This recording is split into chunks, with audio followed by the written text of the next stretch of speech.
Hey guys, welcome to the Ultimate Exotics Reptile channel. Today we're going to be looking at one of the most popular pet gecko species around the world today, and that is the African Fat-tailed Gecko.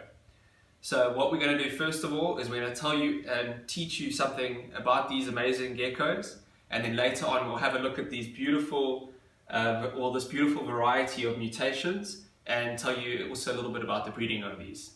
So let's first start off with looking at the caging and teach you something about all the care and well-being of these animals.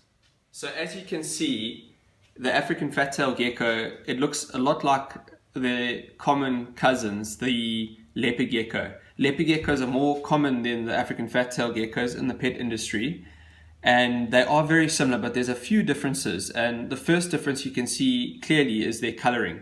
These have a much more earthy brown color.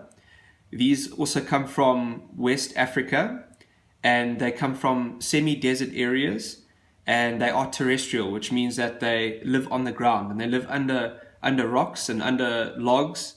And as they're terrestrial, they have adapted these cool feet that are suited for the ground, which means that they don't have the adhesive pads that other gecko species have, so they can't climb up glass or climb up walls. So they remain on the ground, which is great for keeping them. Okay, so these are also nocturnal geckos, which means that they're active at night. So what's great about that is they don't need any special lighting in their enclosure. And just now we'll go and have a look at an ideal setup for these guys. So being nocturnal, like we mentioned, they don't need any special lighting.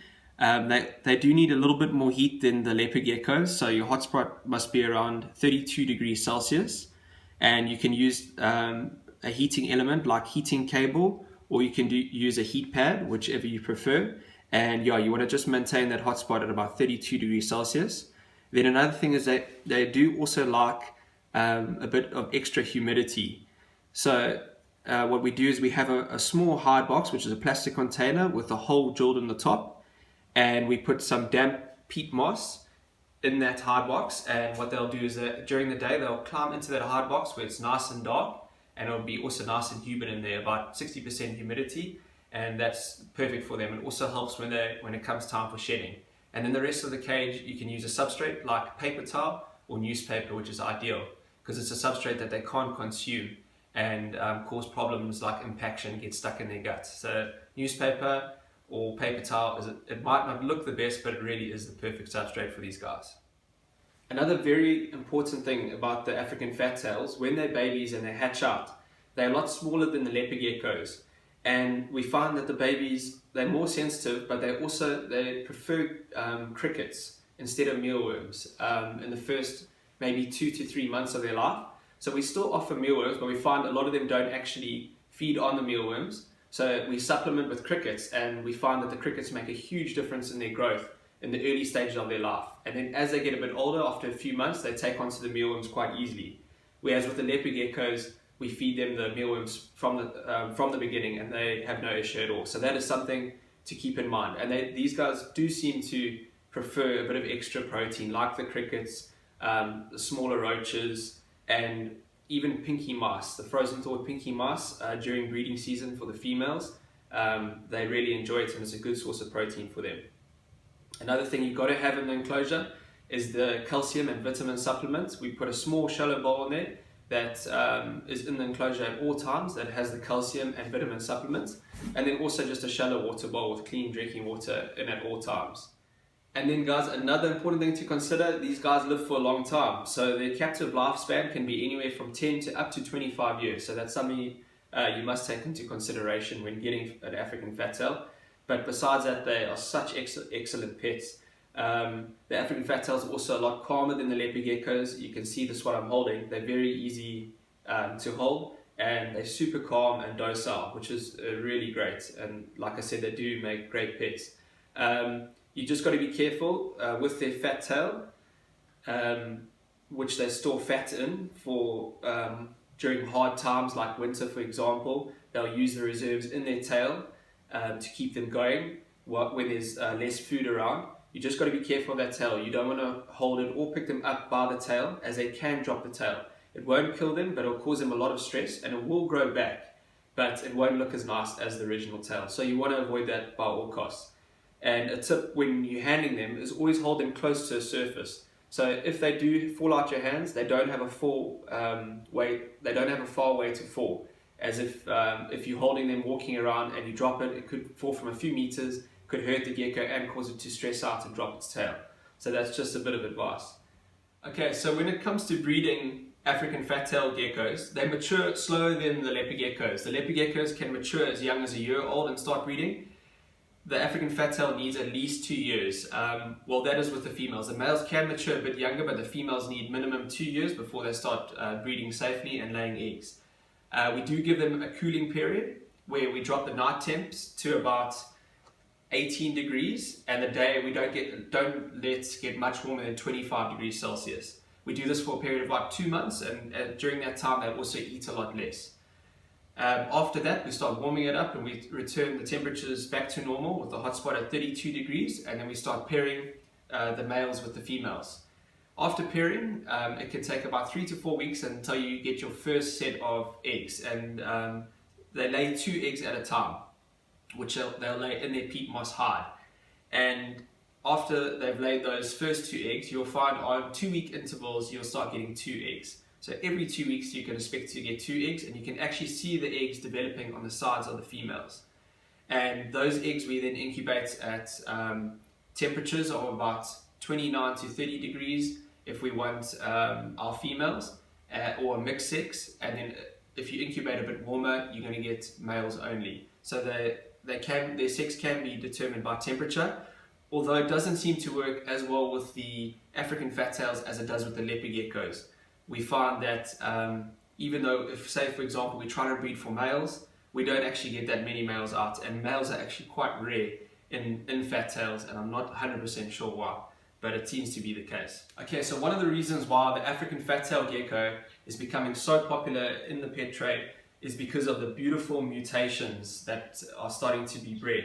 And at Ultimate Exotics, we are fortunate enough to be working with one of the widest variety of mutations here in South Africa. And let's go through a few. I'm going to show you guys from the normal to the more common mutation to some of these new rare mutations which we're starting to breed with. So this over here is the normal African fat-tail, and it is still a very beautiful gecko, and this is their wild type color. And it might not look like it, but the stripe one here is also the wild type color, and both these varieties can be found in the wild. The stripe here, it's a dominant morph. So when you breed a stripe to a normal variety, half the babies are going to come out with a stripe, which is great because the stripe is beautiful. We then have your normal recessive albino or amelanistic, and they are a beautiful light color with purples and oranges. And then a variety of the albino is the tangerine albino, and you can see why it's called tangerine albino because of the bright oranges that it has, and these are absolutely beautiful. And then we have a stripe tangerine albino. This one's got a little bit less intensity. They do vary a bit, and you can see this one's also got white feet, and that white foot is also a recessive mutation. It's like it's got a little sock on. Okay, and then these are some of the newer mutations which we're really excited about. And here we have a whiteout, and a whiteout is a dominant morph. The super of this variety, sorry, it's actually a co-dominant morph because it has a super, but the super is actually lethal. So you don't want to breed whiteout to whiteout. And whiteout, you can see it's been called that because of the increase in white in its pattern.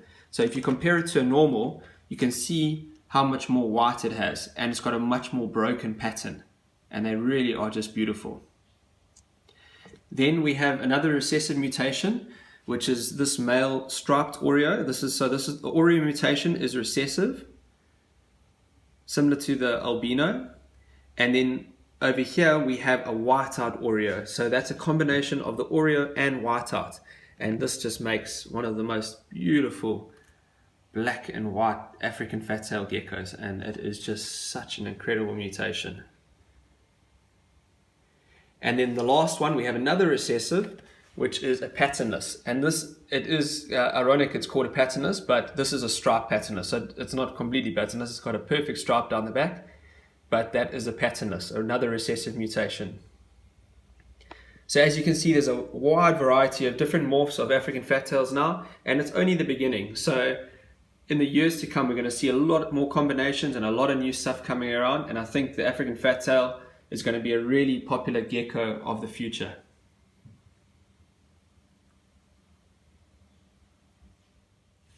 Okay, so African fat-tails do really well in rack systems, and that's how we keep most of ours, because this is how they're most happy, as they feel very secure in this type of setup. So you can see we have a tub here. We keep them on newspaper. Like we mentioned, newspaper is a great substrate, as sand or other substrates that they can that they can consume can be bad for them, and it can get stuck in their guts and cause problems. So newspaper is a safe substrate. We then have the hard box, which we mentioned, with some damp peat moss inside it. That allows them a sense of security and also provides them with the humidity that they need. The hotspot at the back here, we have 32 degrees, which we run heating cable at the back of these racks. We then just have a small water bowl, and then the calcium bowl that has calcium, and we put some mealworms in there. And then, like we said, we supplement with crickets 3 times a week. We put a few crickets in for them. But this is the ideal type of setup for these guys. Other people do keep them in display or reptile display cages, and that is fine. But if you're keeping a few of them, the rack system is the way to go. Thanks so much for watching this video. I hope that you managed to learn something about these incredible geckos, the African Fat-tailed Geckos. And I hope it's encouraged you guys to have a look at maybe keeping some of them, because they are just amazing geckos to keep. Please don't forget to hit that like button, leave a comment below, and most importantly, don't forget to subscribe. We'll see you guys in the next video. Keep well. Cheers.